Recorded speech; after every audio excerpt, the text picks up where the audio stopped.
Ito yung realization na tuluyang nababagabag sa puso ko.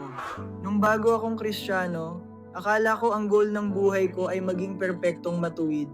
Araw-araw, pinipilit kong maging banal. Pinipilit kong maging mabait, maging good person, sumunod sa lahat. Kasi akala ko, yun ang makakapagligtas sa akin. Feeling ko nun, kapag naging sapat akong mabuti, dun ako tatanggapin ng Diyos. Pero habang lumalalim yung paglakad ko kasama ang pinakamamahal kong Panginoong Jesus, unti-unti niyang binabasag yung pride ko. Unti-unti niyang pinaparamdam sa akin, anak, hindi mo kaya. At doon nagsimulang magbago lahat ng pananaw ko. Kasi isipin mo, kung kaya pala nating iligtas ang sarili natin sa pamamagitan ng sarili nating katuwiran, para saan pa yung krus? Para saan pa yung sakripisyo ni Kristo? Bakit pa siya magdudusa? Kung kaya naman pala nating maging perpektong banal sa sarili nating lakas. Doon ko na-realize, kaya pala ako frustrado noon kasi sinusubukan kong abutin ng isang standard na hindi pala kayang abutin ng tao. Bible reference, Roma 3:23, sapagkat ang lahat ay nagkasala at hindi nakaabot sa kaluwalhatian ng Diyos. Lahat tayo, walang exception, nag-fall short tayo. At kapag binasa mo ang lumang tipan, lalo na sa Levitico, makikita mo kung gaano kataas ang standard ng kautusan. Hindi ko kayang baguhin ang sarili ko ng ako lang. Hindi ko kayang iligtas ang sarili ko sa sarili kong gawa. At habang mas nare-realize ko kung gaano ako ka-wretched, kung gaano ako kamakasalanan, kung gaano ako ka-frustrated sa sarili ko, doon naman ako mas napapalapit sa Kanya. Kasi once na makita mo kung gaano ka ka-broken, doon mo mas maa-appreciate kung gaano kalaki ang grace niya. At ito yung hindi maintindihan ng iba.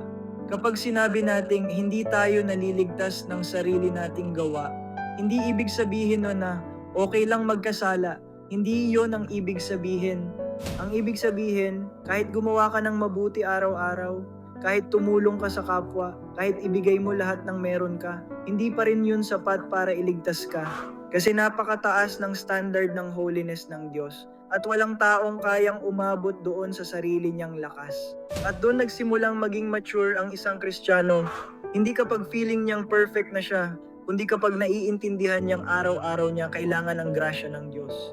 Kasi habang nandito tayo sa laman, sa flesh, madadapa tayo, magfa-fall short tayo, may mga kasalanan pa ring lalabanan. Pero ang kaibahan ngayon, hindi ka na nag-iisa. Kapag tinanggap mo si Kristo, papasok ang Holy Spirit niya sa buhay mo.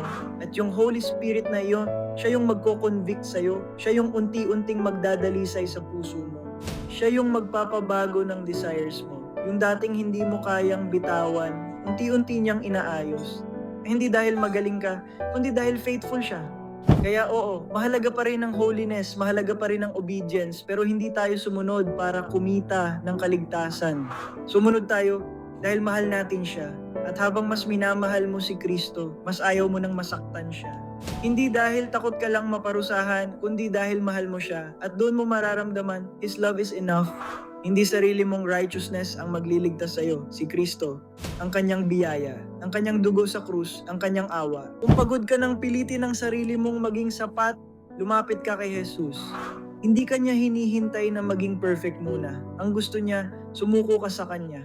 Sabihin mo lang, Panginoong Jesus, pagod na po akong subukang iligtas ang sarili ko. Salamat dahil kahit makasalanan ako, minahal mo pa rin ako. Tulungan mo akong lumakad kasama ka, hindi sa sarili kong lakas, kundi sa biyaya mo. Ikaw lang po ang tagapagligtas ko. Amen.